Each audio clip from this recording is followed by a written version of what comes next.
En nombre de la Facultad de Ciencias Jurídicas y Sociales les agradezco su presencia a la presentación, como consta de la convocatoria, de los resultados preliminares de una investigación en la que la facultad está involucrada hace tiempo. La facultad forma parte de un consorcio latinoamericano de posgrado de Derechos Humanos que agrupa varias universidades latinoamericanas, que a su vez ha tenido colaboraciones también con universidades europeas desde una larga data. Ya es un trabajo conjunto de hace varios años, y en particular en este último tiempo, y gracias a los aportes de Fundación Ford, el Consorcio Latinoamericano Posgrado en Derechos Humanos está empeñado en hacer una contribución al conocimiento de la investigación en un ámbito que ha sido poco explorado, a pesar de su impacto en las cuestiones de derechos humanos, que es justamente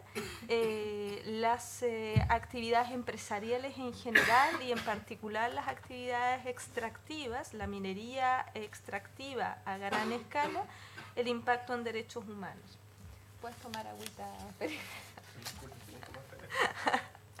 Y en ese empeño, entonces, el proyecto Ford ha desarrollado dos informes preliminares, que es los informes que queremos presentar hoy día. Uno relativo al marco regulador general de actividades extractivas y de regulaciones de otro orden, entre otras las relativas a la protección del medio ambiente y a las reglas laborales y administrativas de cada uno de los países que conforman este consorcio, para, en primer lugar, ser capaces de hacer análisis comparativos de las distintas regulaciones. Ese es el trabajo que va a presentar Cristóbal Herrera, que tengo a mi lado izquierdo, que es el trabajo preliminar que se levantó. Y en segundo lugar, el consorcio ha determinado también como un segundo objetivo de esta misma investigación la posibilidad de hacer estudios de casos, ¿no? De tomar casos concretos con algunos ejes determinados, dentro de los cuales la relación entre grupos indígenas y empresas extractivas tenía un lugar predominante. Y para levantar esa última parte del informe de la segunda fase de esta investigación, nos ha colaborado especialmente Felipe Guerra, en una colaboración que también tenemos hace tiempo con el Observatorio Ciudadano. Se dio una feliz coincidencia que el observatorio estaba trabajando también en estos temas, y que, como es sabido, José Elwin también es parte del staff de la facultad. Entonces pudimos hacer esta colaboración para ese segundo estudio de casos, que es el que va a presentar Felipe. Entonces, sin más, los dejo con los dos expositores. Vamos a disponer de un tiempo de alrededor de 20-25 minutos para las exposiciones, tranquilamente.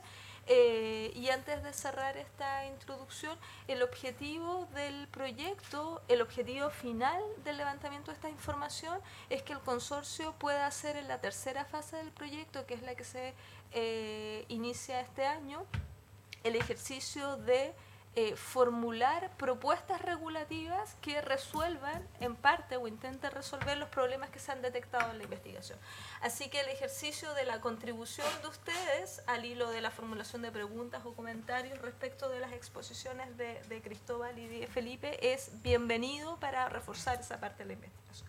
Bien, le doy la palabra entonces a Cristóbal. Muchas gracias, profesora Zúñiga. Buenas tardes a todos, muchas gracias por venir. Agradecer, por supuesto, la invitación de la facultad que nos hizo a mí, a Alejandro y Consuelo, que fuimos quienes realizamos este documento, que es un diagnóstico de las primeras etapas de este proyecto, un diagnóstico que consiste en el desarrollo, responder básicamente un cuestionario que miembros del consorcio habían hecho a forma de pesquisar de manera súper general en qué estaba el marco normativo acerca de la gran minería en Chile, de empresas transnacionales, gran minería y derechos humanos. Al final de mi presentación voy a presentar algunas conclusiones que nosotros preliminarmente obtuvimos a propósito de la elaboración de este cuestionario. Antes de partir, sí me gustaría hacer tres cuestiones, o mencionarles tres cuestiones pero ella es metodológica. La primera de ellas acerca de los tópicos que fueron considerados en el desarrollo del cuestionario.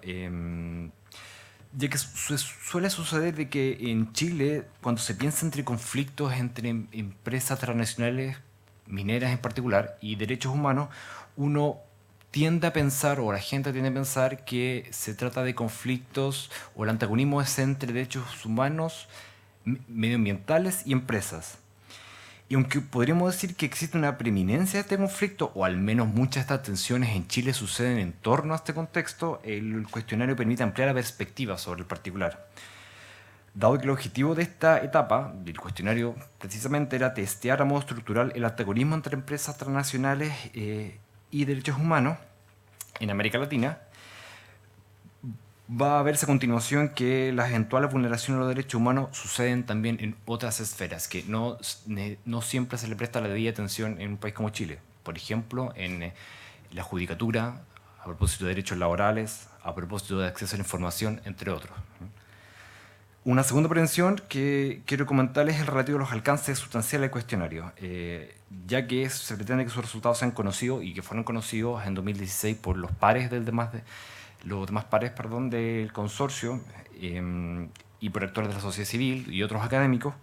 El desarrollo del cuestionario es bien modesto, es sencillo, eso es importante confesarlo. ¿Por qué? Porque pretende ser un marco, algo así como un estado del arte, y en términos, vuelvo a repetir, muy, muy generales, en que están las principales normas chilenas sobre derechos humanos y empresas a la luz de las preguntas que se hacían en el cuestionario. Y un tercer aspecto a considerar posee un sentido histórico,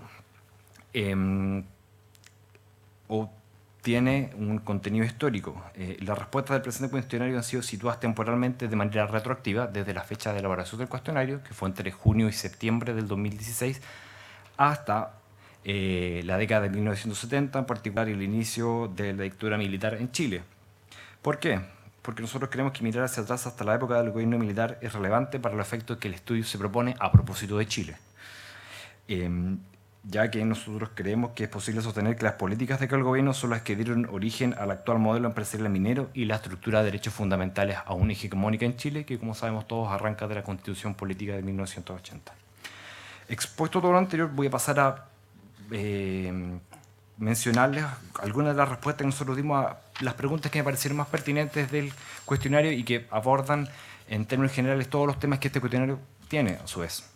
La primera de estas preguntas nos hacía reflexionar acerca del marco jurídico de normas de derecho internacional que son y han sido optadas por el Estado de Chile a propósito de derechos humanos y empresas. Esto, por supuesto, sin prejuicio de otras normas de derechos humanos, de derecho internacional adyacentes a derechos humanos, pero estas son más precisas sobre el tema, empresas. La primera de ellas son los principios rectores sobre empresas y derechos humanos, que es una norma que resulta pertinente destacarla, dado que se trata de un instrumento desarrollado en el seno de Naciones Unidas como una guía para orientar tanto la actividad de estados y empresas. A propósito, por supuesto, de la protección de derechos humanos. La segunda norma, o el segundo conjunto de normas más bien, es el Pacto Global de Naciones Unidas, que es una iniciativa internacional que busca implementar 10 principios universalmente aceptados para promover la responsabilidad social empresarial, algo que está muy de moda hoy en día, en áreas de derechos humanos, normas laborales, medio ambiente y lucha contra la corrupción. La menciono a propósito y es bueno resaltarlo, que son varias las empresas con presencia en Chile que han adherido a respetar los principios de este pacto. Lo menciona en su página web, por ejemplo, y entre ellas Anglo American, Collahuasi y Minera Los Pelambres. Un tercer conjunto de normas están contenidas en la Convención Marco de las Naciones Unidas sobre el Cambio Climático, que entrará en vigor en el ámbito internacional en el año 94, que fue completada con una adición a este tratado conocido como el Protocolo de Kioto, protocolo que fuera ratificado por Chile en 2002 y publicado en el Diario Oficial el 16 de febrero de 2005. El macro objetivo de esta norma internacional es la estabilización de las concentraciones de gases de efecto invernadero y, por cierto, es súper pertinente para los efectos de evaluar eventuales conflictos entre empresas y derechos humanos, nuevamente a propósito del medio ambiente principalmente. Un último conjunto normativo que nos parece oportuno destacar y que nosotros la traspasamos al cuestionario son las llamadas normas sobre responsabilidades de las empresas transnacionales y otras empresas comerciales en las esferas de los derechos humanos. El nombre cae de cajón. fueron adoptadas por la Subcomisión de la ONU para la Promoción y Protección de los Derechos Humanos y su objetivo en términos de Amnistía Internacional es el de denunciar en una sola y concisa declaración una lista detallada de obligaciones empresariales en la esfera de los derechos humanos. Mención aparte, nosotros también lo incluimos en el cuestionario como una norma vinculante para Chile, o varias normas vinculantes, son los tratados de libre comercio suscritos por Chile con distintos países. ¿Por qué? Porque la inclusión de los tratados de libre comercio se justifica en la medida en que algunos de ellos se proponen objetivos coadyuvantes a los intereses comerciales que los promovieron. Y algunos de ellos adjuntan, por ejemplo, es un preámbulo, y tomo como ejemplo el Tratado de Libre Comercio entre Chile y Estados Unidos, la promoción y protección de derechos humanos y el límite de la actividad empresarial. Están ahí. Una segunda pregunta que quisiera compartir con ustedes era relativa a si existe o está en proceso de elaboración un plan o política nacional en materia de derechos humanos y empresas. Y la respuesta es afirmativa, ya que recientemente, y según consigna el Ministerio de Relaciones Exteriores de Chile, en agosto de 2017 fue presentado el Plan de Acción Nacional de Derechos Humanos y Empresas en Chile. El plan, según manifestaba el ministerio liderado por el gobierno anterior, busca implementar a nivel nacional 3 principios rectores sobre derechos humanos y empresas. Deber del Estado de proteger a sus ciudadanos frente a los abusos de derechos humanos por parte de terceros, entre los que se incluye, por cierto, las empresas. La obligación de las empresas de respetar los derechos humanos y, finalmente, la necesidad de mejorar el acceso de las víctimas de abusos o de posibles abusos a sus derechos, en particular a la reparación efectiva. Eso es lo que se ha propuesto la política. Es muy reciente, no se ha traducido en nada concreto aún, salvo en documentos de buenas intenciones por parte del gobierno saliente, que ya salió. Luego, una tercera pregunta nos hace alusión ya a otra área, al área de la judicatura, y nos preguntaba si los jueces y otros operadores del derecho contaban con capacitaciones sobre la materia. Nosotros lo que hicimos fue responder esta pregunta y compartirla con los colegas de otros países desde 2 perspectivas. La primera de ellas era manifestarle a los miembros del consorcio la existencia de la Academia Judicial en Chile. Como sabemos, la Academia se encarga de organizar actos de capacitación año a año. Jueces y funcionarios están a cargo de eso, y lo mencionamos a propósito de que al alero de ella se desarrolla una serie de cursos atingentes a la temática de la investigación. Por ejemplo, el año 2016 realizaron una capacitación, un curso, titulado Convenio 169 de la OIT, que fue dictado entre junio y julio del 2016 en compañía de la Universidad de Chile, de su Facultad de Derecho. Entonces, hay una capacitación al respecto, al menos dentro de la Academia Judicial. Y por otro lado, nosotros también mencionamos, y esto también llamó mucho la atención a los colegas de otras universidades, que a partir del año 2012 y con la entrada en vigencia de la Ley 20.600, Chile cuenta con los tribunales ambientales, cuya instalación ha sido progresiva, sabemos, y que son tribunales creados con la meta de resolver controversias en torno al medio ambiente, en la que, por supuesto, uno puede entender que dentro de esta categoría entra los conflictos entre derechos humanos y empresas.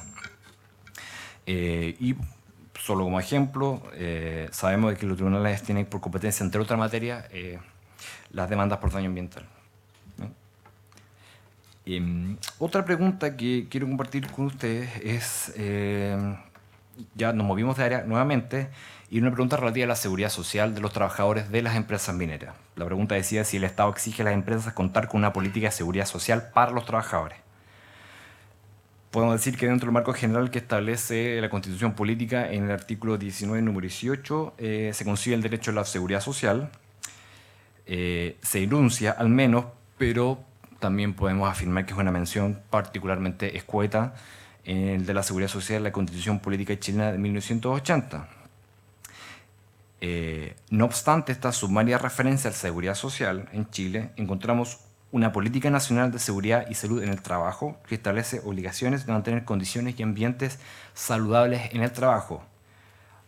Puede notarse que no se trata de una política pública sobre seguridad social de trabajadores en empresas mineras, que era el objetivo, el espíritu de la pregunta, sino que lo que existe son algunas políticas públicas generales sobre condiciones laborales mínimas en el ambiente del trabajo. Y en eso nosotros hicimos un poco de trampa y cambiamos el sentido de la pregunta y dijimos, no, no existe sobre la seguridad social, pero existe esto, que no es seguridad social, sino que es seguridad laboral. Y hicimos esto como para reforzar la idea acerca de la precariedad de la regulación de la seguridad social en Chile, no solamente sobre este tipo de trabajadores, sino en general.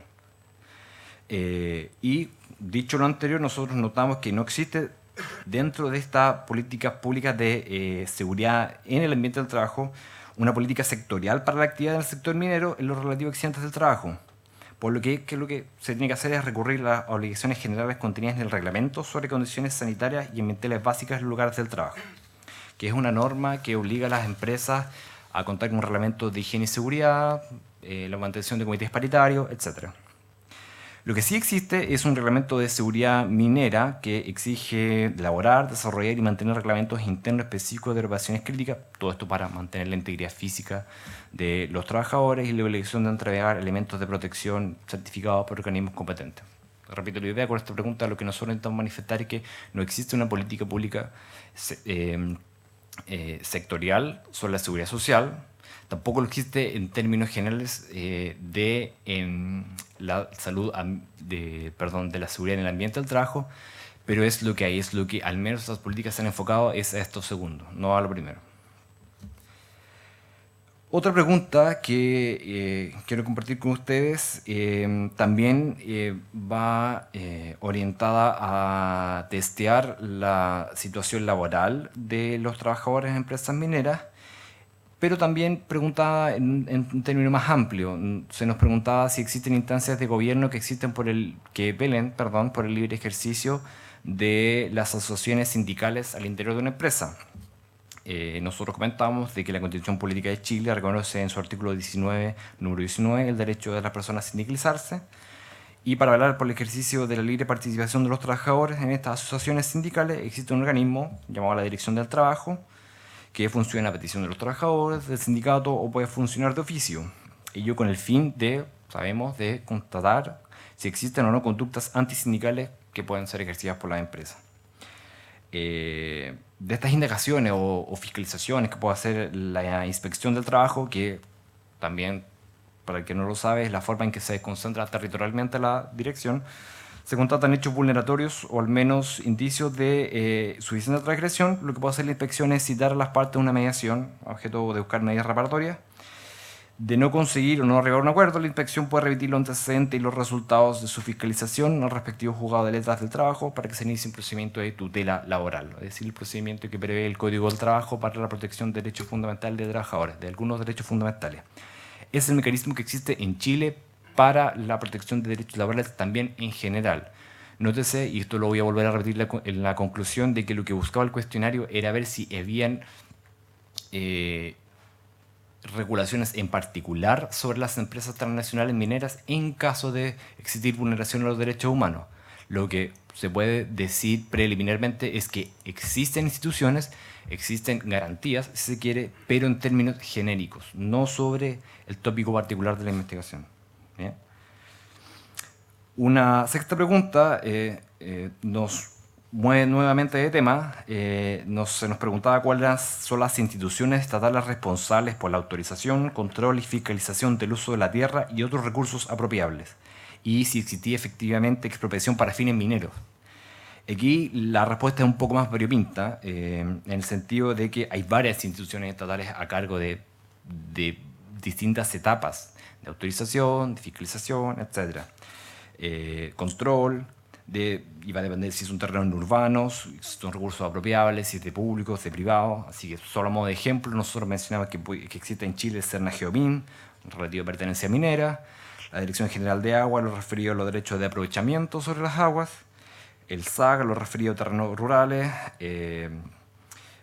y respecto a los permisos, por ejemplo, de bienes de uso público para la facultad de catar y cavar, va a depender de donde sea, y hay distintas autoridades para otorgar este permiso, como puede ser el intendente, el gobernador, el alcalde, incluso el presidente de la República, etc. Sobre lo segundo, nosotros sostuvimos en el cuestionario de la tesis que existe en nuestro ordenamiento, o puede decirse que en nuestro ordenamiento existe una preeminencia a fomentar la actividad minera, se privilegia esta regulación incluso por sobre la protección del derecho de propiedad. A propósito de cómo se obtienen los permisos, de la forma del derecho real de concesión, de la propiedad del Estado sobre las sustancias que pueden explotarse, la facultad de catar y cavar, etc. Creemos que existe una preeminencia y esto es particularmente interesante. Y por lo tanto no se hace necesario en nuestro ordenamiento la expropiación para fines mineros, pues la expropiación es un procedimiento que requiere como fundamento una causa de utilidad pública o un interés nacional que sea calificada por el legislador. Y en cambio, en el ámbito minero basta la determinación de respectivas indemnizaciones en caso de haber conflicto, como mencionaba, entre intereses de exploración y explotación versus un derecho de propiedad. Y de caso de no haber acuerdo, de haber un juicio, se someten a un procedimiento sumario, un juicio civil, según el artículo 233 del Código de Minería. Eso respecto a esa pregunta. Otra pregunta que nuevamente nos cambia de tema, y por eso yo le presento como ejemplos del espectro del cuestionario, o el espectro que intentaba abarcar el cuestionario, era si existía un sistema de evaluación ambiental o de impacto ambiental respecto a la actividad minera. Aquí nuestra respuesta es afirmativa. ¿En qué sentido?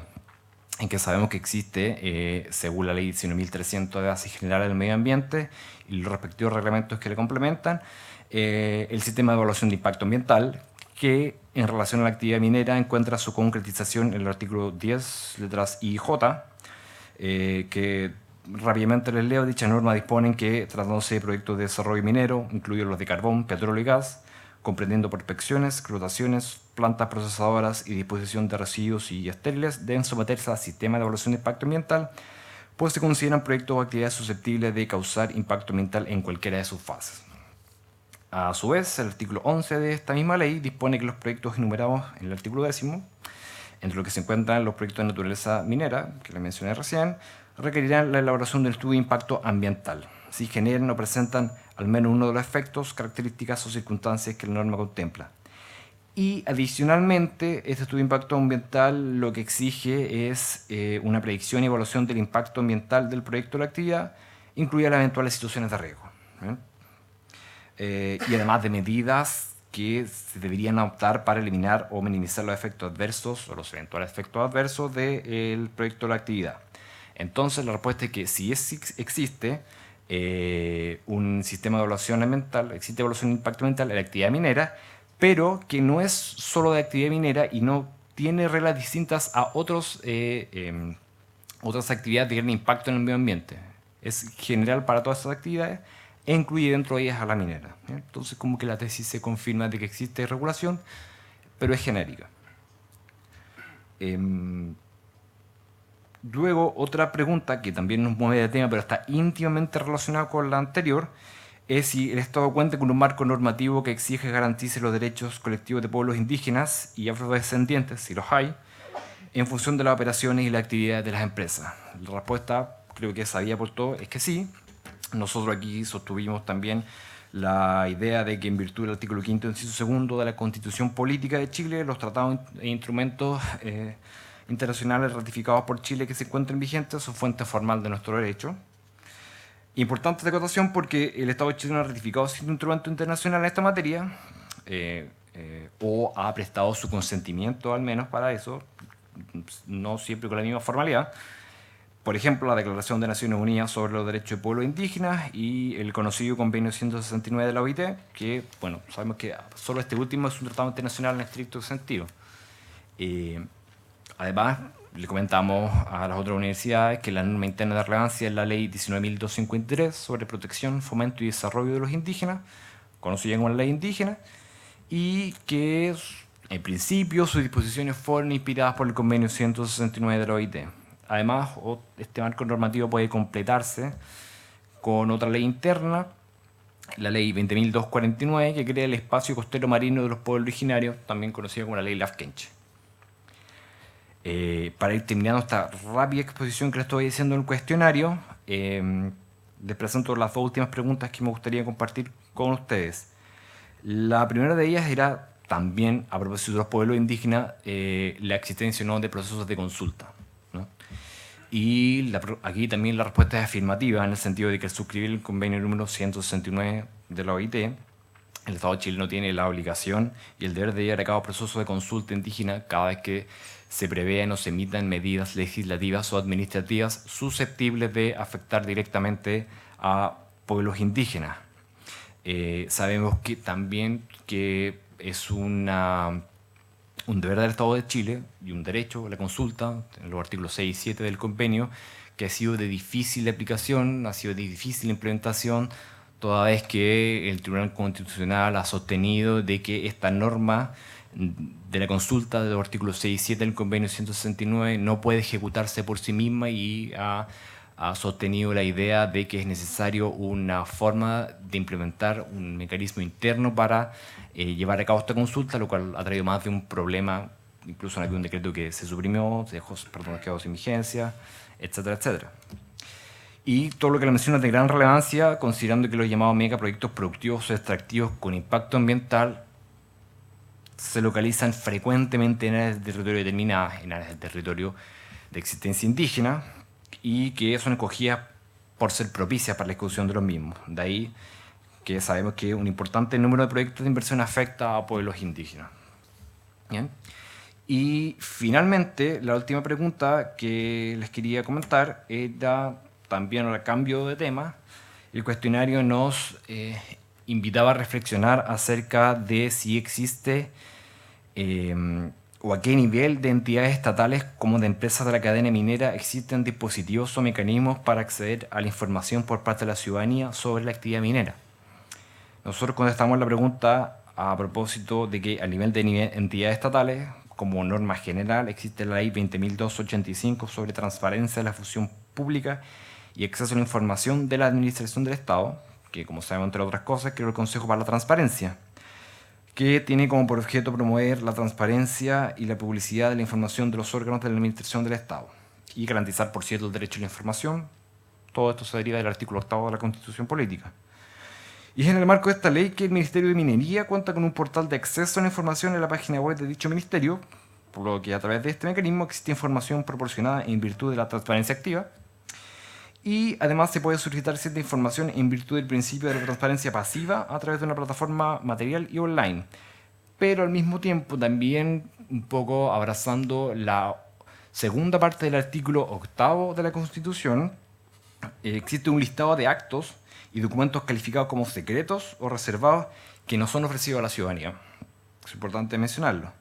Y además ustedes habrán notado que, sin perjuicio de lo que acabo de decir, es dispensable la importancia de tener en consideración que esta normativa, dado el título de la ley, los alcances, por cierto, solo regula el acceso a la información de carácter público, más no contempla un derecho a acceder a la información de planes o proyectos de actividad minera de naturaleza privada. Eso es, en términos muy esquemáticos, muy generales, las áreas que el cuestionario aborda. Y nosotros lo que concluimos, y esto también de modo preliminar, es algo que estamos desarrollando, es que al menos como marco normativo, como regulación chilena, no existe nada en específico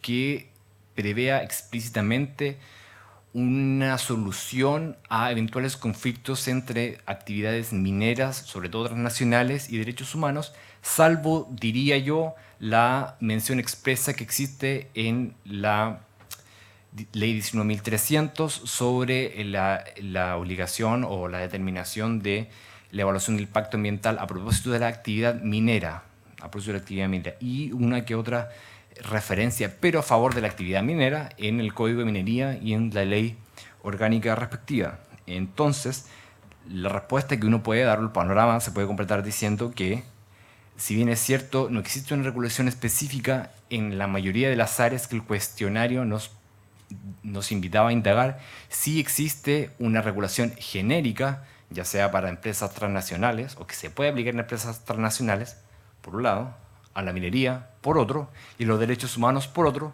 y en caso de existir conflictos entre estas áreas, lo que se hace es aplicar lo que tenemos e intentar solapar, cotejar con un ejercicio de interpretación que va a depender en la sede jurisdiccional o administrativa, resolver el conflicto que se suscite.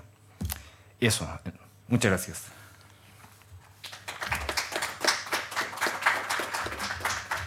Muchas gracias.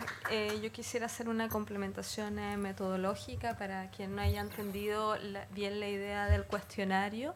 El modus operandi en este caso fue consensuar en primer lugar un cuestionario respecto de las distintas realidades de los países involucrados, que desde luego son variopintas para efectos de hacer comparaciones en toda la cadena productiva, lo que implicaba evidentemente levantar, como dio cuenta Cristóbal, no solo la información regulativa en materia digamos, comercial, sino administrativa, impacto ambiental, laboral, y una dimensión que no estaba recogida en la síntesis que hizo Cristóbal, pero que me parece importante mencionarla, porque no es un problema actual del sistema chileno, pero es un problema que sí tiene relevancia en varios de nuestros países colaboradores en esta investigación, que es el problema de la lesión de derechos de defensores de derechos humanos. Hay casos en América Latina, afortunadamente lo que nosotros levantamos como información no arrojó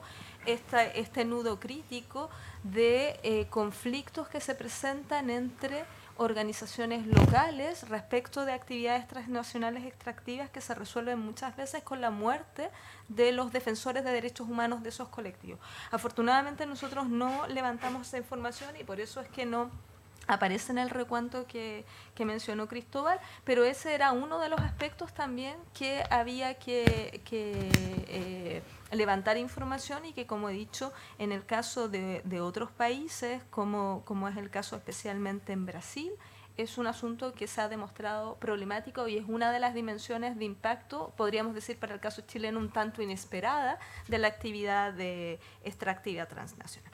Bien, sin más entonces le doy la palabra para que nos presente el estudio de casos sobre los proyectos mineros en territorio del pueblo Coya a Felipe. Bien, muchas gracias. Esto está funcionando, ¿no? Si no, te puedo trasladar. Parece que no.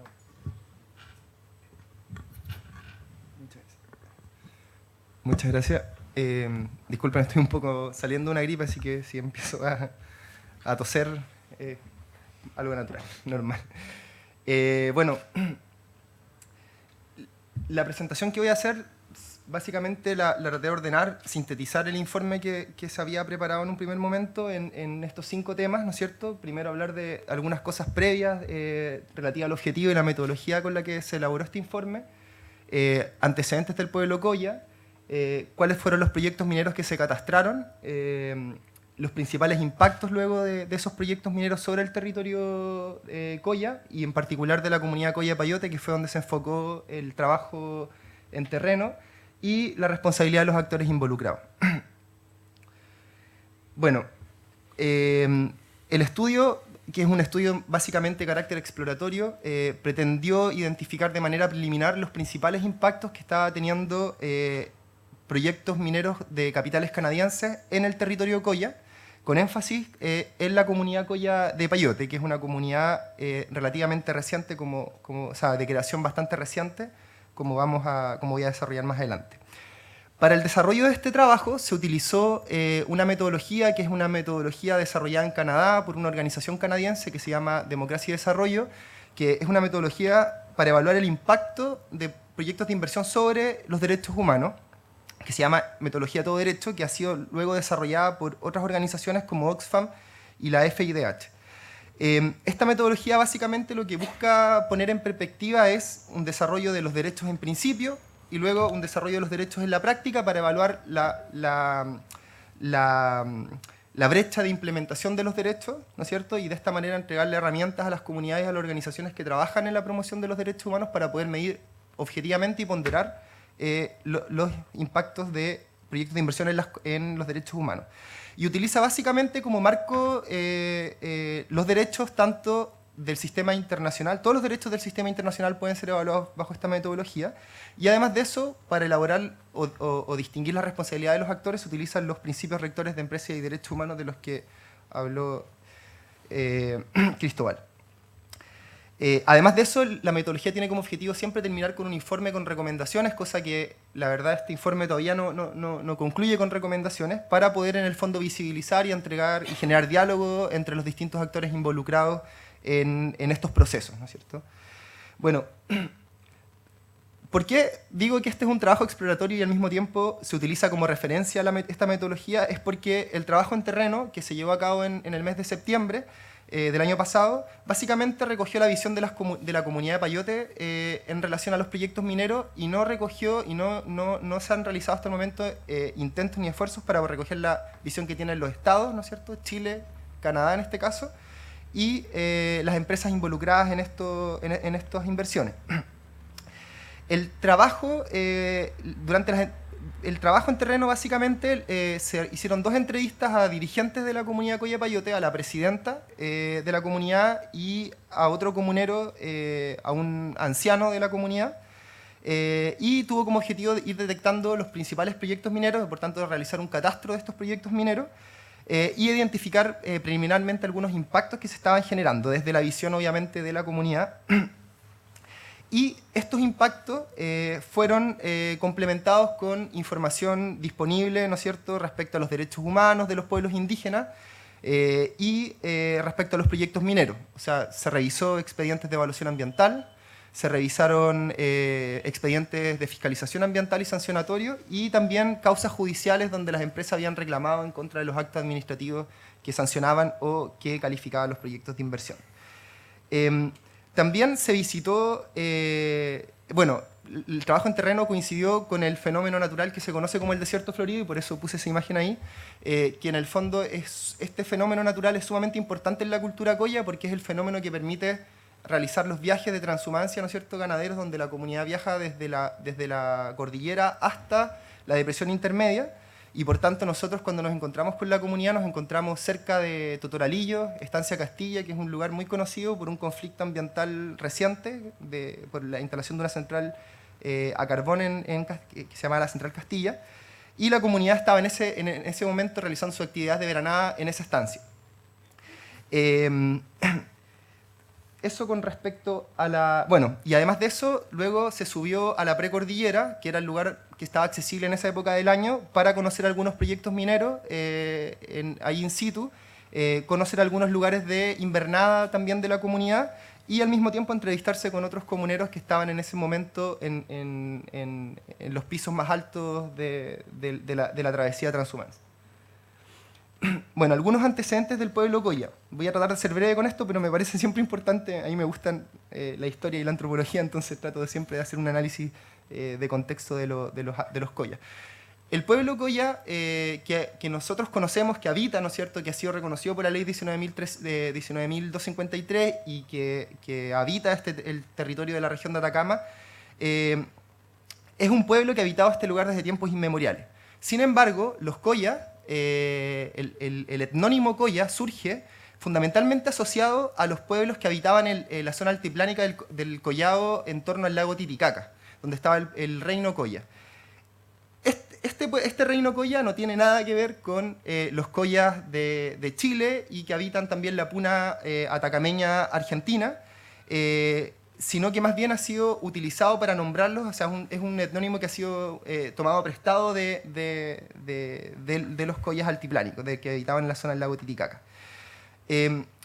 Básicamente, el pueblo Coya en Chile está constituido por una variedad, es un pueblo que se conforma su identidad étnica a partir de una serie de flujos migratorios que se producen durante el periodo incaico, el periodo colonial y luego con la conformación de los estados nacionales, en pueblos que tradicionalmente habían cruzado la cordillera y habían hecho el recorrido trasandino, ¿no es cierto?, en sus viajes de invernada, empiezan a asentarse a este lado de la cordillera, fundamentalmente durante el siglo XIX y siglo XX, producto de la emergencia de precisamente la minería en este lugar y de los centros poblados a este lado de la cordillera.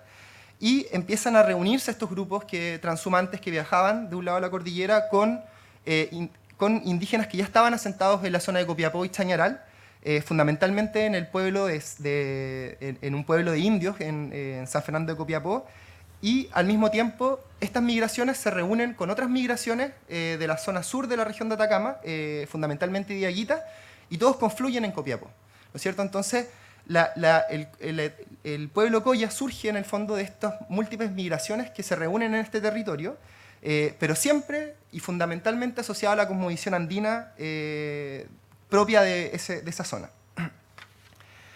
La economía Coya, desde la mitad del siglo XX hasta la actualidad, ha estado básicamente sustentada en la minería, en la pequeña minería, ¿no es cierto? El pueblo Coya es un pueblo pirquinero, la ganadería y la agricultura a pequeña escala. Esto es muy importante porque la economía Coya, las formas tradicionales de economía Coya son las que definen en el fondo cuál es el patrón de uso del territorio y por tanto cuál es el territorio de uso y ocupación tradicional de este pueblo. Sin extenderme tanto en esto, en realidad voy a pasar, si alguien quiere más detalles de la economía Coya y de los Coya, hay varios artículos muy interesantes. Yo básicamente fui a los artículos de Raúl Molina, que es un investigador que ha trabajado directamente con los Coyas y él ha levantado mucha información en terreno respecto a las actividades tradicionales de este pueblo. Pero básicamente lo que quiero decir es que la cultura Coya asociada a la pequeña minería y a la agricultura y el territorio Coya se superpone con uno de los principales cinturones o distritos mineros que actualmente existen en el mundo, ¿no es cierto? Que es el conocido Cinturón de Oro de Maricunga o el Distrito de Maricunga. Esto que ha significado fundamentalmente a partir de la década de los 90 una presión minera de grandes proyectos extractivos en esta zona. Algunos proyectos ya están un poco más avanzados, otros todavía en etapa de exploración, pero son megaproyectos. O sea, cuando uno toma las dimensiones de estos proyectos mineros, en realidad estamos hablando de proyectos de dimensiones Pascualama. O sea, son proyectos grandes con inversiones sobre los $1.000 millones, ¿no es cierto? Y que en el fondo llevan 20 años de estudio, de catar los minerales, etc. Y hoy en día están en proceso ya de explotación o de exploración minera. La comunidad Coya de Payote es una de las pocas comunidades que actualmente uno puede encontrar que practican la transhumancia. Entonces, por eso también es una comunidad muy interesante de estudiar porque mantiene la práctica de uso y ocupación tradicional del territorio, de su territorio tradicional. Bueno, los principales proyectos mineros que se catastraron en este estudio fueron el proyecto La Coipa, ¿no es cierto?, que es de propiedad de Kinross, una empresa canadiense a través de una compañía chilena, que es Mantos de Oro, el proyecto Minero Refugio, que también es de propiedad de Kinross, a través de su filial chilena Compañía Minera Maricunga, Cerro Casales, que tiene actualmente tiene una propiedad dividida en la Barrick Gold y Goldcorp, 50 y 50, a través de la compañía minera Cerro Casales, Quebrada Seca, también propiedad de Kinross, Cerro Maricunga, propiedad actualmente de Atacama Pacific, Goldcorp, y Caspiche, propiedad de Exeter Resource Corporation, a través de su filial chilena Sociedad Contractual Minera Eton Chile. De estos proyectos, 3 se encuentran actualmente en etapa de explotación, La Coipa, Refugio y Cerro Casales, y 3 en etapa de exploración. Bueno, los principales impactos de estos proyectos en los derechos humanos de la comunidad Coya de Payote. El derecho internacional de los derechos humanos ha reconocido el derecho de propiedad, ¿no es cierto?, ancestral de los pueblos indígenas sobre sus territorios, ¿no es cierto?, como la base para mantener el sustrato material sobre el que se reproduce la cultura de cada pueblo, ¿no es cierto?, y por tanto como un derecho fundamental para preservar también la diversidad cultural, que es la aspiración que tiene el convenio, por ejemplo, el convenio 169. Este desarrollo, el desarrollo del derecho de propiedad a nivel internacional, también pone en discusión, y esto es muy interesante, cuál es el fundamento del derecho de propiedad. Para el derecho internacional, el fundamento del derecho de propiedad no es el título reconocido por el Estado, sino que es los patrones de uso y ocupación tradicional, o sea, el derecho propio de los pueblos indígenas. Y por eso les decía que era tan importante entender cuáles son las formas de ocupación y uso del territorio por parte de los Coya. En el derecho internacional de los derechos humanos, fundamentalmente, a mí me parece bien interesante la jurisprudencia del sistema interamericano. Se han desarrollado cuáles son las garantías del derecho de propiedad y básicamente las garantías del derecho de propiedad indígena el derecho de propiedad indígena se ha fortalecido a través de una serie de reconocimientos de derechos de carácter procedimental, que se suman al derecho internacional sobre la expropiación, que es el derecho desarrollado frente a limitaciones o privaciones, ¿no es cierto?, del derecho de propiedad. Y estos derechos son el derecho a la consulta previa y al consentimiento cuando aplica, ¿no es cierto?, el derecho a que se efectúen estudios de impacto ambiental, socioambiental, con participación indígena, y la participación razonable en los beneficios o la compensación justa, que básicamente es una especificación, ¿no es cierto?, del derecho a la compensación propio del derecho internacional de la expropiación. Entonces, por tanto, el análisis que se realiza en el informe de los impactos en los derechos humanos toma como marco estos derechos que les estoy señalando. Los derechos territoriales y sobre los recursos naturales de uso ancestral. Bueno, esta es una foto que la tomo de un estudio que realizó Raúl Molina en el año 2012 para sustentar la demanda territorial de la comunidad Collapayote, que es una comunidad que hasta el día de hoy no tiene reconocimiento oficial de su derecho de propiedad, y como vamos a ver, eso ha generado una serie de problemas fundamentalmente en el contexto de la presión extractiva minera en su territorio. Este es el territorio de ellos. Tanto lo verde como lo naranjo un poco más oscuro, no se nota mucho, pero en realidad ese es el territorio de uso y ocupación ancestral, o sea, es un vasto y extenso territorio, y en morado están las zonas de tránsito de la comunidad en sus recorridos de transhumancia, ¿no es cierto? Entonces, ahí uno puede ver cómo viaja, ahí en ese momento aparece hasta Copiapó, la ruta de transhumancia desde la zona alta de la cordillera.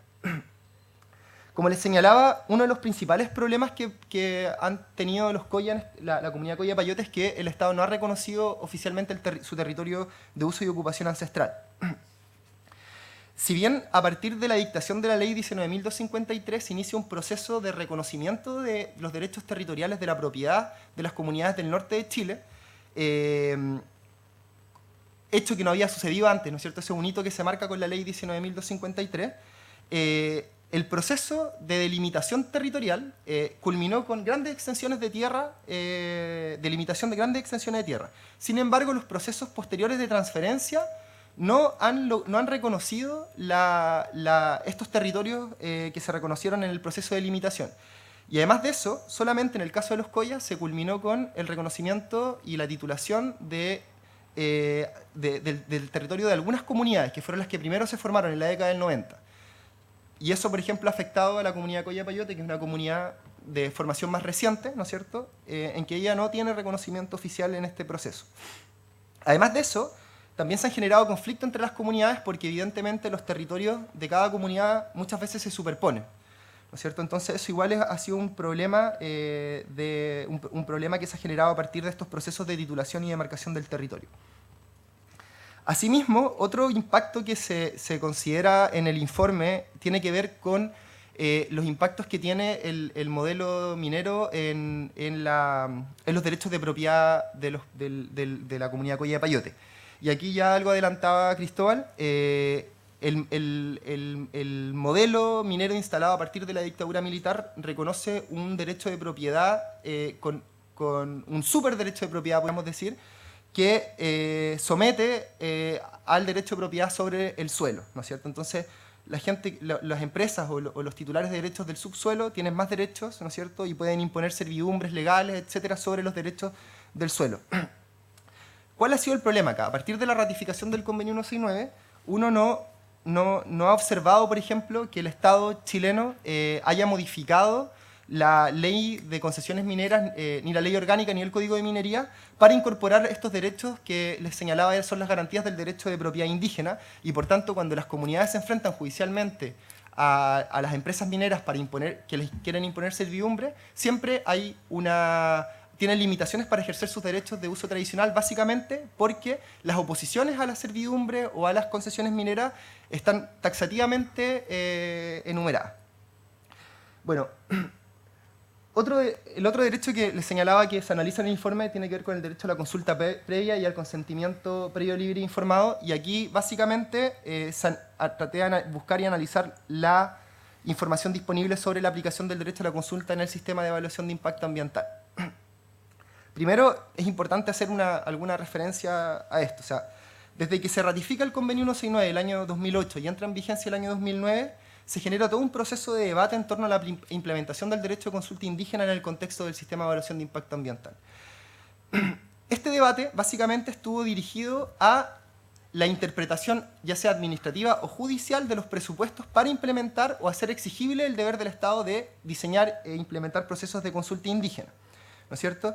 En este proceso, lo que sucedió cuando se articula esta discusión con el sistema de evaluación de impacto ambiental, lo que sucede es que se asimila la susceptibilidad de afectación directa, que es el presupuesto de la consulta indígena en el Convenio 169, a los impactos significativos que están regulados en el artículo 11 de la Ley de Base de Medio Ambiente, que son aquellos presupuestos que hacen exigible que un proyecto ingrese por estudio.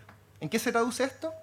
Básicamente en que solamente se implementa un proceso de consulta indígena frente a los estudios de impacto ambiental, no así frente a las declaraciones. Entonces, el sistema de evaluación de impacto ambiental, el modelo del sistema de evaluación de impacto ambiental genera vías para fugarse de la obligación de implementar derecho de consulta indígena, ya sea por la evaluación a través de una declaración y no un estudio, y además de eso, por un concepto que es bien técnico, pero es importante, que es el área de influencia, ¿no es cierto? Porque el actual reglamento del sistema de evaluación de impacto ambiental, además de imponer hacer símil la susceptibilidad de afectación directa con los impactos significativos y por tanto exigir una magnitud de afectación, ¿no es cierto?, cosa que no está en el Convenio 169, exige que las comunidades, para ser consultadas, tienen que estar dentro del área de influencia. Y esto es sumamente complejo porque cuando tú no tienes reconocimiento de tu derecho de propiedad sobre la tierra, básicamente las empresas tienen una vía también para fugarse de la implementación del derecho de consulta indígena en relación a determinadas comunidades que no tienen sus derechos reconocidos en el sistema, o sea, derechos reconocidos de propiedad por parte del Estado. Cuando se analizaron los expedientes de evaluación ambiental, básicamente uno observa estas tendencias, todas estas tendencias de fuga del derecho de consulta, por vía de declaración, por ejemplo, ¿no es cierto?, en el proyecto La Coipa de Kinross, en el proyecto Cerro Maricunga de Atacama Pacific, en el proyecto Caspiche también se observa esta tendencia de evaluar vía declaración y no estudio para no realizar procesos de consulta indígena. Además, hay otro caso, que es el caso de Cerro Casales, donde si bien el proyecto se evalúa por estudio, es un megaproyecto minero, es probablemente uno de los proyectos mineros más grandes que actualmente está en evaluación ambiental, terminando su evaluación ambiental. Se evalúa por estudio, pero se reduce el proceso de consulta indígena a determinadas comunidades y se excluyen algunas, ¿no es cierto? Este es el caso de la comunidad Coyapayote, que se excluyó del proceso de evaluación de consulta indígena porque la comunidad no tiene reconocimiento de sus derechos territoriales. Además, en este caso en particular se observa otra mala práctica que tiene que ver con el rol que cumple la empresa en el proceso de consulta indígena. Este es un proceso de consulta indígena que cuando uno lo observa es básicamente dirigido e impulsado desde la empresa. Y aquí el Estado cumple un rol subsidiario, o sea, es lo que la Comisión Interamericana ha denominado como la privatización del derecho de consulta indígena. El derecho de consulta indígena es muy importante en el contexto de la evaluación ambiental de proyectos de inversión básica por dos razones. Uno, porque permite, obviamente, ejecuta o pone en práctica el derecho a autodeterminación de los pueblos indígenas, pero además de eso, porque la consulta indígena es un mecanismo de visibilización de impactos en las comunidades, ¿no es cierto? Y esto es muy importante porque el modelo de consulta indígena que implementa el sistema de evaluación de impacto ambiental, que exige que se produzcan los impactos, ¿no es cierto?, o sea, que exige acreditar impactos significativos sobre las comunidades para que sea exigible la consulta indígena, ha reducido la consulta indígena a la determinación de las medidas de mitigación, reparación y compensación en el contexto del sistema de evaluación de impacto ambiental, y básicamente ha anulado la consulta como un mecanismo de visibilización de impactos ambientales y culturales en las comunidades, ¿no es cierto? Y por tanto, las restricciones al derecho de consulta tienen esta doble dimensión. Por una, afectan la evaluación ambiental de los impactos en las comunidades y por otra, al mismo tiempo, limitan la libre determinación de los pueblos indígenas. Por otra parte, es importante destacar que en el caso chileno el derecho al consentimiento está básicamente en el reglamento del sistema de evaluación de impacto ambiental anulado al mínimo y incluso si uno lee el reglamento del sistema de evaluación de impacto ambiental podría concluir que incluso en el contexto de desplazamientos, que es el supuesto del convenio 169, no se exige el consentimiento de proyectos de inversión que suponen desplazamiento de comunidades. Otro derecho que se analizó tiene que ver con el derecho a que se efectúen estudios de impacto socioambiental con las comunidades, con la participación de las comunidades. Para el desarrollo de este derecho se tomó la jurisprudencia del sistema interamericano, que es la jurisprudencia, es el contexto en realidad, es el contexto de protección de derechos humanos regional y es al mismo tiempo el lugar donde se ha desarrollado más el contenido del derecho a la evaluación de impacto socioambiental. En el caso del pueblo Saramaca, en las dos sentencias de la Corte, en la sentencia de fondo y en la sentencia interpretativa, la Corte desarrolla cuáles son los estándares de este derecho y dice que este derecho tiene que realizarse conforme a los estándares internacionales y a las buenas prácticas y toma como directriz las directrices voluntarias de AQUECON, que son las directrices que se han desarrollado al alero de la Convención de Río, ¿no es cierto?, del 94. Debe realizarse por entidades independientes con supervisión del Estado, evaluar el impacto acumulado que han generado los proyectos existentes y aquellos que se vayan a generar, realizarse con la participación de los pueblos indígenas y tribales, respetando sus tradiciones, sus modos de decisión, sus instituciones, ¿no es cierto? Y sus resultados deben ser compartidos con las comunidades a fin de que puedan tener la información disponible respecto a los proyectos de inversión. Finalmente, la Corte ha dicho que tienen que tener la finalidad última de preservar, proteger y garantizar la relación especial de los pueblos indígenas con sus territorios, ¿no es cierto? Y los resultados de los estudios tienen que transformarse, ¿no es cierto?, en medidas de protección, en medidas de mitigación, lo que se conoce en el sistema de evaluación de impacto ambiental como medidas de mitigación, compensación y reparación. Perdón. ¿Qué es lo que uno observa, como les señalaba previamente? Es que la falta de reconocimiento de los derechos de propiedad es una razón para que las empresas en sus estudios de impacto ambiental o en sus declaraciones omitan señalar que hay afectación a pueblos indígenas, en este caso a comunidades coya, a sus territorios o a sus actividades tradicionales, y por tanto uno ve durante la evaluación ambiental básicamente un descarte de esos impactos y una no evaluación y un no desarrollo de una evaluación de los impactos que proyectos mineros están generando o podrían generar en las comunidades coya. Esta tendencia se observó básicamente con todos los proyectos de inversión que les comentaba.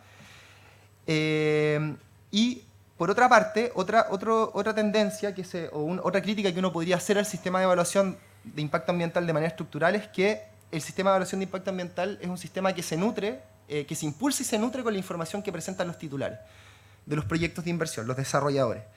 Y básicamente las consultoras, que son las que elaboran estos estudios, nunca son independientes, porque evidentemente son consultoras que son pagadas por las empresas y por tanto las comunidades nunca están en igualdad de condiciones para nutrir el sistema con información independiente o que provenga de ellos mismos, porque nunca van a tener los mismos recursos para poder levantar estudios en proyectos mineros que cuestan millones de dólares y por tanto siempre están en una desventaja en el sistema de evaluación de impacto ambiental. Y finalmente, otro problema también estructural del SEA tiene que ver con la forma en la que se evalúan los impactos. El sistema de evaluación de impacto ambiental es chileno evalúa única y exclusivamente los impactos que genera un determinado proyecto y nunca, salvo yo creo que conozco dos excepciones en las que las empresas por mutuo, o sea, por iniciativa propia, han considerado en sus procesos de evaluación los impactos acumulados con otros proyectos mineros. Finalmente, el derecho a participar en los beneficios de la compensación justa, como les señalaba, es un derecho, garantía del derecho de propiedad, pero al mismo tiempo es un derecho que se emana de las normas ordinarias o del derecho ordinario internacional de expropiación. Y por tanto, la compensación y la participación en los beneficios, por ejemplo, James Anaya lo señaló en varios informes, corresponde a un derecho y no a una concesión caritativa de una empresa a una comunidad. ¿Qué es lo que se observa en los modelos de negociación de las comunidades, de las empresas con las comunidades? Uno, básicamente, es que introducen los acuerdos, la participación en los beneficios, los acuerdos compensatorios como medidas voluntarias y nunca como medidas de compensación, reparación y mitigación. Y esto básicamente lo hacen a partir del descarte de los impactos de los proyectos sobre las comunidades, utilizando muchas veces como argumento, ¿no es cierto?, la falta de reconocimiento oficial del derecho de propiedad. ¿Cuál es el principal problema de esto? Es que los acuerdos voluntarios de las empresas en los contextos de las evaluaciones ambientales son acuerdos que se tienen que establecer sobre el marco legal. O sea, tú tienes que cumplir con el marco legal ordinario, ¿no es cierto?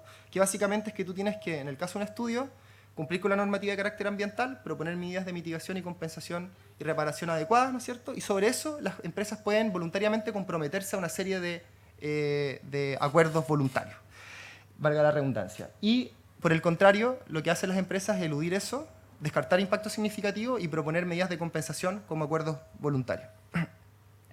Y no reconociendo el derecho de las comunidades a la compensación. Finalmente, otro problema que se observó en los proyectos mineros analizados es que estos acuerdos de impacto-beneficio han generado generalmente el surgimiento de comunidades funcionales a los acuerdos, lo que genera una serie de conflictos sociales entre las comunidades y el deterioro de las relaciones sociales entre las comunidades y las familias, muchas veces de manera que nunca más se pueden volver a restablecer. Finalmente, voy a referirme rápidamente a la responsabilidad de los actores involucrados. Aquí señalar básicamente que se utilizó como marco, bueno, uno, las obligaciones generales en materia de derechos humanos. Esto es muy importante porque los titulares de las obligaciones en materia de derechos humanos son los estados, ¿no es cierto? Y las obligaciones generales son la obligación de proteger, garantizar y adoptar medidas de derecho interno. Son obligaciones de los estados. Y el incumplimiento de estas obligaciones son fundamentales para articular, ¿no es cierto?, por ejemplo, la responsabilidad internacional del Estado frente a un incumplimiento, frente a una vulneración de derechos humanos. Al mismo tiempo se ocupó los principios rectores que tienen estos tres pilares: el pilar de los deberes del Estado o las obligaciones de los Estados, ¿no es cierto?, pilar 1, el pilar 2, que son la responsabilidad de las empresas en materia de protección, o sea, el no vulnerar los derechos humanos, lo que se ha considerado como la debida diligencia de las empresas, y el pilar 3, que es la adopción de mecanismos de reparación efectiva, que son tanto para las empresas como para los Estados. Y finalmente, se utilizó otra discusión que ha corrido de manera paralela a esto, que tiene que ver con las obligaciones extraterritoriales de los Estados, que se han desarrollado en el contexto del sistema interamericano, fundamentalmente en los informes de la Comisión Interamericana y en las observaciones generales y en las declaraciones de organismos de control de tratados del Sistema de Naciones Unidas, y tienen que ver básicamente con esta aspiración de los derechos humanos de ser universales. O sea, los Estados no solamente tienen el deber de garantizar los derechos humanos de los habitantes de sus territorios jurisdiccionales, sino que también tienen el deber de garantizar los derechos que personas domiciliadas en su territorio no vulneren los derechos humanos fuera de sus territorios jurisdiccionales. Bueno, básicamente las conclusiones preliminares de este informe son que la principal responsabilidad del Estado le cabe, en este caso la responsabilidad del Estado chileno es la fundamental a mi juicio. Le cabe al Estado chileno reconocer el derecho de propiedad de las comunidades Coya, entre ellas la comunidad Coya de Payote, con el objetivo en el fondo de evitar estas fugas, estas elusiones de las otras obligaciones que son garantías del derecho de propiedad. El Estado hasta el momento no ha delimitado ni titulado las tierras de uso y ocupación ancestral de esta comunidad, y esto ha sido permanentemente utilizado en los procesos de evaluación ambiental para eludir las obligaciones. Asimismo, uno puede señalar que el Estado no ha cumplido con la legislación doméstica porque no ha aplicado la ley 19.253, que establece que tiene un capítulo específico para los pueblos del norte, las comunidades indígenas del norte, y que establece el compromiso del Estado de delimitar y titular los dominios que se definen en el artículo 53 de la ley 19.253. 63, perdón. Y finalmente, el Estado chileno tampoco ha cumplido con su deber de adecuar su legislación interna a fundamentalmente en el contexto del CEIA y en materia de concesiones mineras, a los estándares internacionales que se analizaron. El Estado chileno ha sido en reiteradas ocasiones objeto de recomendaciones de distintos órganos internacionales de derechos humanos, entre ellos la Comisión Interamericana, para que se adecue el marco de derechos, se adecue la legislación interna y el ordenamiento jurídico interno a las obligaciones del Convenio 169. Con respecto a la responsabilidad de Canadá, Canadá básicamente no cuenta con un marco adecuado para garantizar que empresas transnacionales domiciliadas en Canadá no afecten los derechos humanos fuera de Canadá. a pesar de que esto ha sido recomendado por múltiples organismos del sistema de Naciones Unidas respecto a las obligaciones extraterritoriales del Estado de Canadá. Y esto, básicamente lo que ha generado es que en muchos casos donde hay afectación a defensores de derechos humanos en el contexto de la actividad de empresas extractivas, fundamentalmente mineras, estos defensores de derechos humanos domiciliados fuera, o sea, extranjeros, ¿no es cierto?, no canadienses, han debido ir a los tribunales canadienses a intentar buscar la responsabilidad de estas empresas en territorio canadiense. En general, la mayoría de estas demandas se han perdido, con la excepción de una demanda que se presentó en el Tribunal de Ontario y que tenía que ver con la muerte y violación que funcionarios de una empresa minera canadiense cometieron en Guatemala, ¿no es cierto? Y el tribunal canadiense determinó que la acción, o sea, la omisión de la empresa fue fundamental para que se cometieran estos delitos y es hasta el momento el único precedente que abre una vía de impugnación de la actividad de empresas canadienses fuera del territorio de Canadá. Por otra parte, también de la literatura disponible es posible señalar, incluso de la propia página web de la Embajada de Canadá, que Canadá ha sido un país que ha promovido de manera activa las inversiones extranjeras, fundamentalmente mineras, fuera del territorio canadiense, ¿cierto?, a través de sus embajadas. Entonces las embajadas se han transformado en actores clave en el proceso de relacionamiento de las empresas canadienses con los gobiernos latinoamericanos, como es el caso de Chile, y el desarrollo de muchos proyectos extractivos canadienses en territorio chileno, por ejemplo, son mencionados en la página web de la Embajada canadiense como logros de la embajada. Y por tanto, a Canadá le cabe una responsabilidad en esta materia y es fundamental también que Canadá implemente mecanismos para hacer efectiva la responsabilidad, las obligaciones extraterritoriales del Estado canadiense. Finalmente, lo que dice en relación con las empresas titulares de los proyectos mineros canadienses, en términos generales, como les señalé, el sistema de evaluación de impacto ambiental es un sistema que se nutre y es impulsado por las empresas privadas y, por tanto, en muchas de estas afectaciones en las que se mencionaba fundamentalmente derecho a la consulta y a la evaluación de impacto, las empresas titulares cumplen un rol fundamental en las afectaciones a los derechos de las comunidades coya del territorio de la cordillera de Chañaral y Copiapó. Y además, en muchos casos, estas empresas canadienses, con algunas excepciones de Barrick Gold y Goldcorp, que ya llevan un poco más de tiempo en esto, no cuentan tampoco con mecanismos de reclamación de las propias empresas para que las comunidades afectadas o personas afectadas por las actividades extractivas puedan reclamar, por ejemplo, de estas afectaciones. Eso.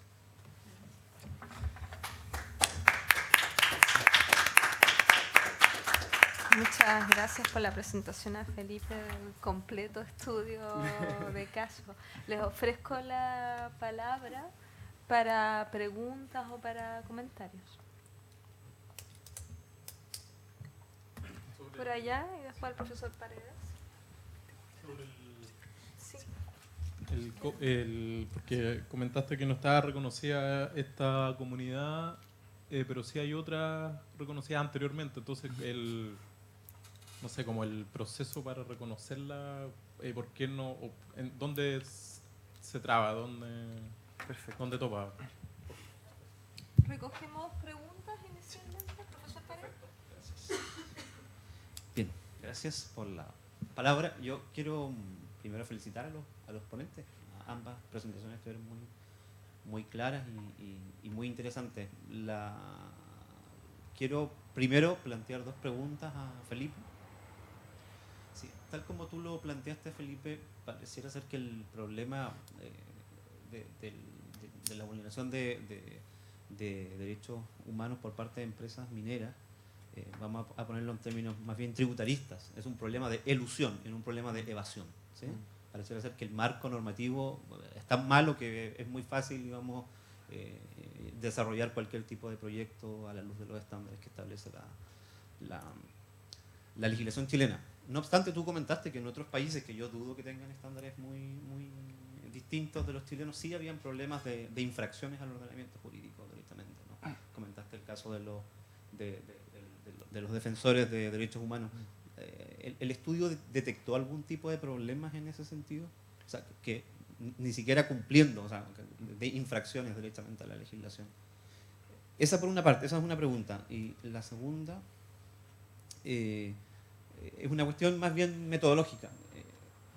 El estándar que utiliza el estudio es un estándar bastante alto, que es el de la jurisprudencia de la Corte, ¿no? Que es el más alto. Es un corpus bastante largo, lleva alrededor de 15 años, hay como 12 sentencias. Es tan alto que creo que la tasa de cumplimiento es casi cero, es muy cercana a cero, ¿no? Sí. De las sentencias que la Corte ha pronunciado, luego en el seguimiento el incumplimiento es bastante alto. Entonces, la pregunta es si el estudio considera algún tipo de escala para valorar las vulneraciones, ¿no? Por ejemplo, no sé, vulneraciones graves, leves, yo qué sé, porque claro, si uno lo plantea en esos términos también es muy difícil cumplir, creo. Creo que ningún Estado, al menos del sistema interamericano, cumpliría. Entonces, esa es la segunda pregunta. Y como una tercera cuestión más bien general para todo el equipo que ha participado del proyecto, quizás me gustó bastante el formato que presentó Felipe, que es algo que quizás Cristóbal pudiese aprovechar de no solamente describir a propósito de las preguntas, que yo no sé si el cuestionario ya está cerrado, hay algunas cuestiones que quizás se pudiesen añadir, pero sin perjuicio de las preguntas que ya están cerradas, quizás plantear una descripción general y problematizar algunas de esas cuestiones. No sé, a propósito de lo que comentaba Cristóbal, a mí me genera también muchas preguntas, cuestiones relativas a los usos de las facultades, por ejemplo, que da las concesiones de exploración de Qatar y Cabar, que son, digamos, al menos no sé si están tan claras en el ordenamiento jurídico. Pareciera ser que ganándome una concesión, obteniendo una concesión de exploración, acá en la isla Teja tenemos un caso, ¿no?, bastante cercano, puedo destruir completamente el territorio. Ese es un problema, por ejemplo. El otro, no sé, el uso o el recurso al derecho internacional, que una cosa es lo que dicen los textos y otra cosa es cómo la jurisprudencia interna lo ha leído. Creo que puede ser también una buena manera de presentar la información. Y bien, muchas gracias, no me extiendo más. Sí. Perfecto, mira. ¿Se escucha? Sí. Bueno, con respecto al tema del reconocimiento territorial, como señalaba, igual yo traté de ser bien sintético, pero a partir de la dictación, a ver, la primera ley indígena general que se dicta en Chile es la del año 72, durante la Unidad Popular, ¿no es cierto?, que es una ley que se refiere no solamente a la situación del pueblo mapuche, que había sido objeto de regulación en el pasado, previamente por el Estado chileno, sino que también de otros pueblos indígenas. Se aplica a otros pueblos indígenas. Sin embargo, no reconoce derechos territoriales de esos pueblos, no se reconocen derechos territoriales de esos pueblos en el contexto de esa ley, y posteriormente tampoco, obviamente durante la dictadura, los derechos de los pueblos indígenas fueron una cosa de segundo plano y no fue nunca una prioridad. La ley 19.253 trata de hacerse cargo de esa realidad, del hecho de que los pueblos del norte nunca fueron objeto de reconocimiento de sus territorios, y establece un título específico que se aplica a los pueblos, a las comunidades del norte. Y esto es bien interesante porque ese título específico en la ley indígena es una de las pocas cosas que uno podría leerlo y decir, ¿sabes qué? Esto se ajusta absolutamente a los estándares internacionales en materia de derechos de pueblos indígenas. ¿Por qué? Porque reconoce el derecho de propiedad sobre la tierra, ¿no es cierto? Establece la obligación del Estado de titular y de marcar y titular esas tierras sobre la base de 3 tipos de dominio, ¿no es cierto? El dominio sobre la casa-habitación, el dominio sobre las zonas de ocupación comunitario y el dominio sobre las zonas de ocupación de muchas comunidades, que son lo que se conocen como las tierras patrimoniales. Y por tanto reconoce el derecho de propiedad sobre las comunidades, el derecho al reconocimiento de la propiedad del derecho de propiedad de las comunidades sobre sus territorios de uso y ocupación ancestral, ¿no es cierto?, en el caso del norte, cosa que no pasa con los mapuches en la ley 19.253. ¿Qué pasa? La ley tiene un artículo transitorio que básicamente implementa ese artículo 63 y establece que la CONADI, en conjunto con Bienes Nacionales, tienen que hacer un acuerdo para sanear las tierras del norte, ¿ya? Ese proceso se inicia en el año 96-97 y culminó con un proceso de demarcación territorial sobre la base de estos títulos, o sea, de estos dominios que están reconocidos en la ley, de extensos territorios para las comunidades aymaras, quechua, coya, que en ese momento eran aquellas que estaban reconocidas en la ley porque los diaguitas se lo reconocieron posteriormente. Evidentemente, cuando bienes nacionales tienen estos catastros de propiedad, se genera un conflicto con las empresas mineras. Entonces el proceso que le sigue, que es el proceso de titulación de las tierras, se reduce. Y ahí se reduce al mínimo el reconocimiento oficial de los territorios de las comunidades. Y en muchos casos, bienes nacionales realiza la transferencia de tierras incluso sin reconocer propiedad sobre la tierra, sino que entregándole concesiones o otro tipo de actos de cesión de derechos por parte de bienes nacionales que están regulados en el Decreto Ley 1939. En el caso de las comunidades collas empiezan a formarse tras la Ley 19.253. El proceso de emergencia étnica de los collas es un proceso súper tardío. Entonces se forman las primeras comunidades collas en Río Jorquera y Diego de Almagro. Y estas dos comunidades logran en este proceso incorporar sus demandas territoriales y reconocer titulación de su territorio, ¿no es cierto? Pero las comunidades que se empiezan a formar después, algunas funcionales a los acuerdos con mineras, ¿no es cierto?, al desarrollo, a todas estas relaciones interculturales que se empiezan a generar en las regiones del norte, entre la minería y las comunidades indígenas, quedan exentas de este proceso, ¿no es cierto? No se les reconoce su territorio. Y en el caso de la comunidad Colla de Payote, ella presentó su demanda territorial, si no me equivoco, el año 2010 o 2011, y los informes de ocupación territorial son del año 2012, o sea, son demandas bastante recientes. Generalmente los derroteros institucionales que siguen estos procesos de delimitación y titulación son bastante largos. Aparte, por lo mismo, muchas veces incluso bienes nacionales toma esto como si fuera una negociación. O sea, tú me pides esto, tú me pides hasta acá y yo te ofrezco esto. Entonces ahí siempre hay un proceso de tensión entre lo que es el territorio reivindicado, ¿no es cierto?, y el territorio que el Estado muchas veces está dispuesto a otorgar. No sé si respondo tu pregunta. Un poco como de realidad jurídica, así de cómo se ha implementado este mecanismo de... Como que me extraña eso, como que se formen comunidades después, o sea, que como que la familia, no sé, tiene muchos hijos y se juntan en otro lugar. No, es que lo que pasa es que muchas comunidades... Mira, lo que... Sí. Ahora entiendo tu pregunta. Mira, lo que sucede en el caso de la comunidad Colla de Payote, la comunidad Colla de Payote es una comunidad que está domiciliada, tiene dos lugares de residencia, la estancia Paipote, en Tierra Amarilla, vecino a Copiapó, y la quebrada de Paipote. Y es una comunidad básicamente con esta doble residencia rural-urbana, y que se comienza en el fondo a introducir en estos procesos de etnitización mucho más tarde. Por eso también queda en el fondo fuera de estos procesos de los años 90, que son los procesos donde, en el caso de los collas, se reconoció propiedad sobre la tierra. Bueno, con respecto al tema de las preguntas tuyas, Felipe, efectivamente, o sea, yo creo que yo estoy de acuerdo contigo, el estándar del sistema interamericano es el más alto. El más alto y uno puede decir, bueno, es el más alto, pero al mismo tiempo es el sistema regional, entonces y es contencioso, entonces uno puede llevar casos al sistema interamericano y claro, el problema que ha generado eso es que muchas veces los estados no cumplen a cabalidad esos estándares. Considerando eso, yo creo que uno puede ver dos tipos de incumplimiento.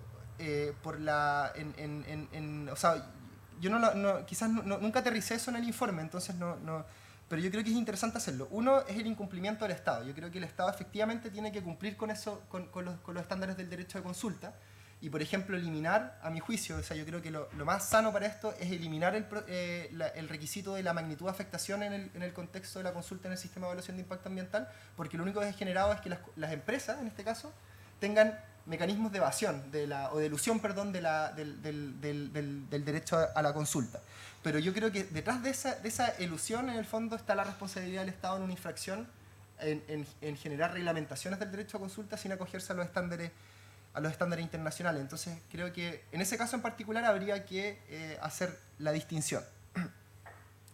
En el caso, por ejemplo, del derecho de propiedad, yo creo que ahí hay una infracción tanto del derecho internacional como del derecho nacional, porque como señalaba, el derecho de propiedad ancestral de los pueblos indígenas, o sea, el derecho de propiedad sobre el territorio de uso y ocupación ancestral, es un derecho que está reconocido en el derecho internacional de los derechos humanos, en la jurisprudencia del sistema interamericano, en la jurisprudencia del Comité de Derechos Humanos, del Comité para la Eliminación de toda forma de discriminación, etc.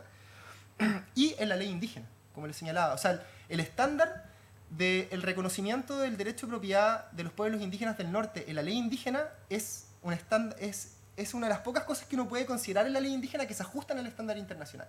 Entonces el Estado, cuando no titula la propiedad, el derecho de propiedad sobre las tierras de los pueblos del norte, no solamente infracciona el derecho internacional, sino que también infracciona la legislación interna y los compromisos que el Estado asumió en sus leyes. Entonces, en ese caso yo creo que hay una infracción clara del Estado, no así de las empresas. O sea, las empresas evidentemente, incluso tampoco uno puede hablar previamente de una infracción de la empresa, porque en estos casos las empresas lo que yo creo que no han cumplido es con su deber de respetar los derechos. O sea, utilizan a sabiendas, porque las empresas están muy bien asesoradas en estos temas, utilizan a sabiendas estos mecanismos para eludir las obligaciones en materia de derechos humanos, y en el fondo quizá uno puede hacer el símil con la defensa que ha levantado, no sé, la Iglesia Católica con el tema de las violaciones, ¿no es cierto? O sea, bueno, pero aquí no hay delitos, no hay una condena, no hay una... Entonces, ellos se ajustan al derecho interno y no hacia el derecho internacional. No sé si logro como quizás responder un poco la pregunta y también, de hecho, lo tomo nota porque yo creo que el paso siguiente a este informe, por lo menos lo que hemos conversado con José, es tomar uno de estos proyectos y desarrollarlo a cabalidad y en el fondo lograr cumplir con todo con toda la metodología, ¿no es cierto? Que sea una metodología que logre buscar la visión de las empresas, ¿no es cierto? De las comunidades, de los estados, y al mismo tiempo terminar con las recomendaciones. Y yo creo que para eso es muy importante lograr distinguir bien los ámbitos de responsabilidad de cada uno de los actores involucrados. El problema, Felipe, perdón, es que yo no sé, desconozco digamos, en profundidad si es que hay algún antecedente en el sistema internacional que se le haga exigible a particulares, las empresas No. particulares, obligaciones de derechos.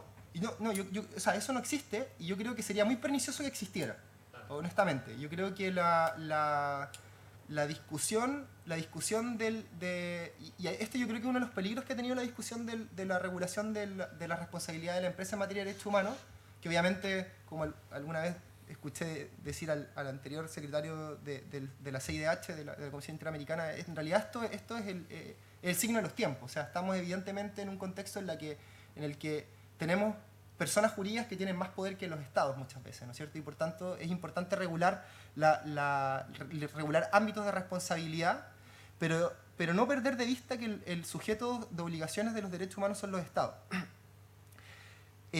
Dicho eso, ahí los principios rectores cumplen una función, yo creo que para deslindar responsabilidades. Yo obviamente no desarrollé acá todos los principios rectores que se desprenden de los pilares, de los pilares, ¿no es cierto?, estos 3 pilares, pero para poder hacer un análisis más detallado, efectivamente, yo creo que lo que hay que hacer es que hay que tomar los principios y empezar a decir, bueno, de qué manera, en relación a este derecho, la empresa no ha cumplido con la debida diligencia que los principios rectores le están planteando, que son directrices, no son estándares. En ese punto, o sea, en el pilar 2, son directrices.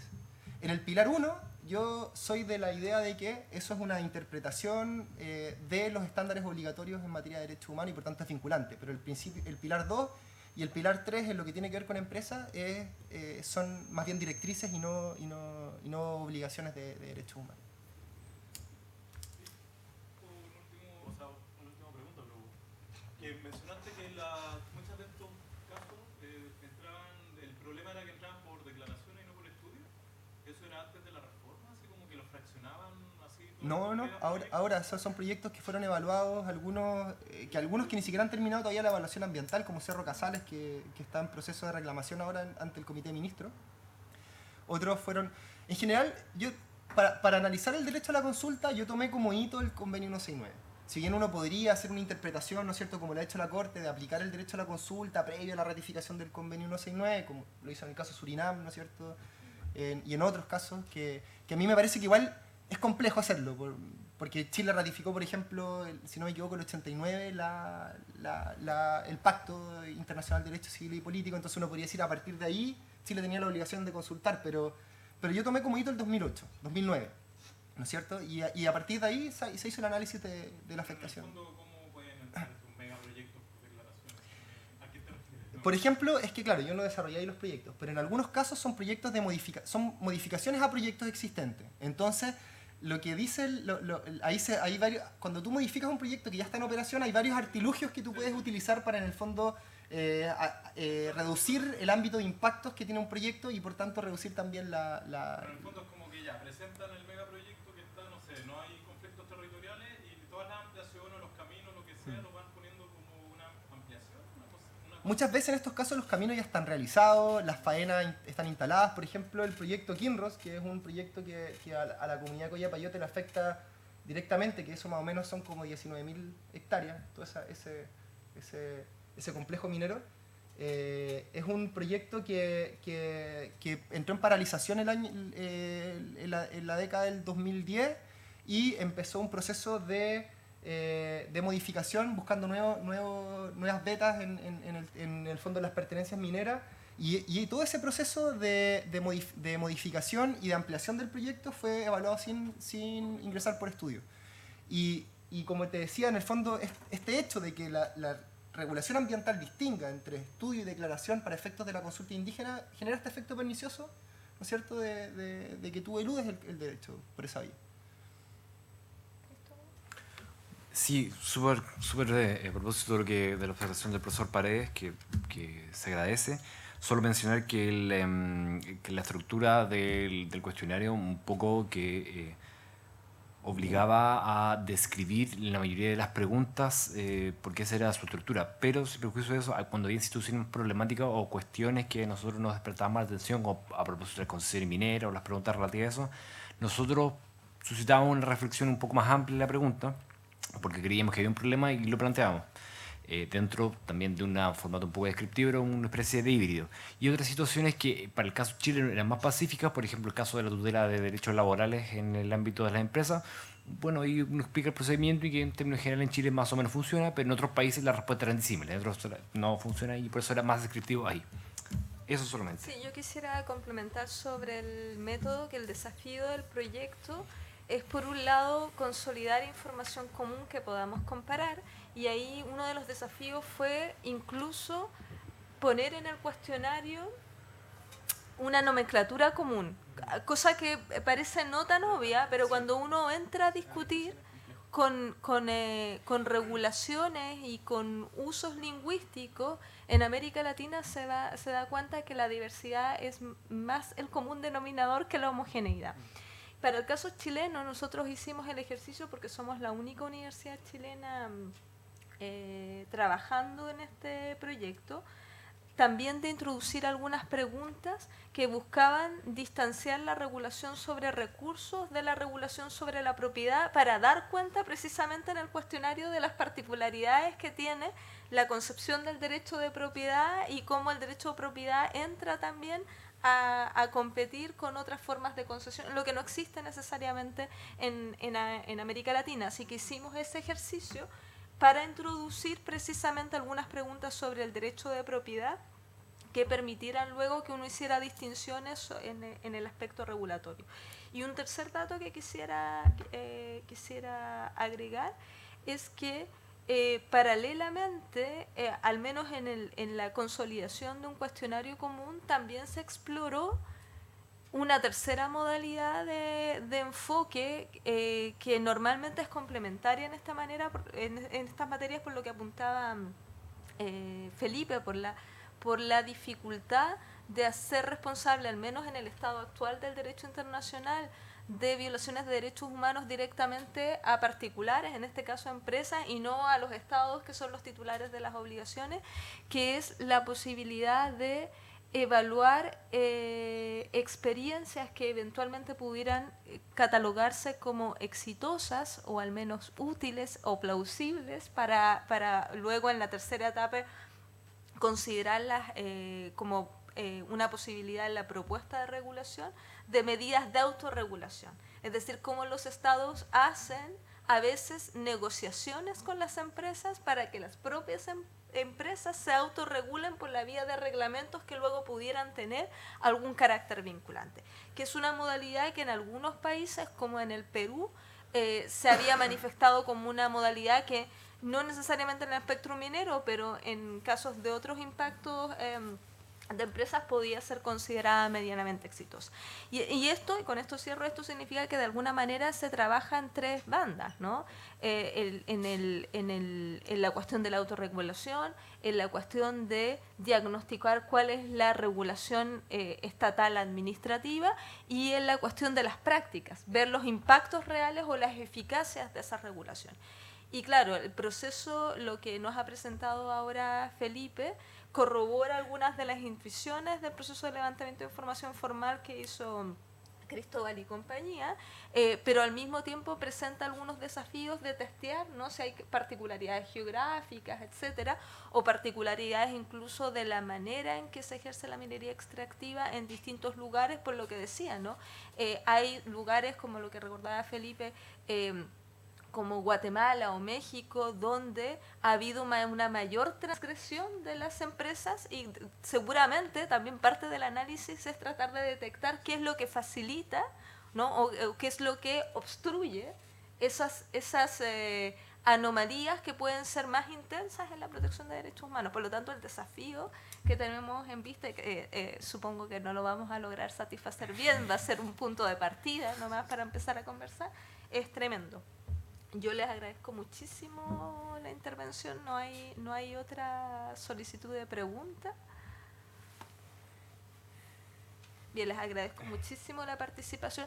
En cualquier caso, el objetivo de la facultad es que esto se difunda como conocimiento y esa es la razón por la que también hemos hecho una videograbación de este informe. Así que los invitamos, ojalá, a difundirlos cuando salga la noticia, ¿no? Para que gente que no ha podido o no se ha entusiasmado pueda, por vía, digamos, del video, acceder a esta exposición. Les agradezco de nuevo. Muchas gracias.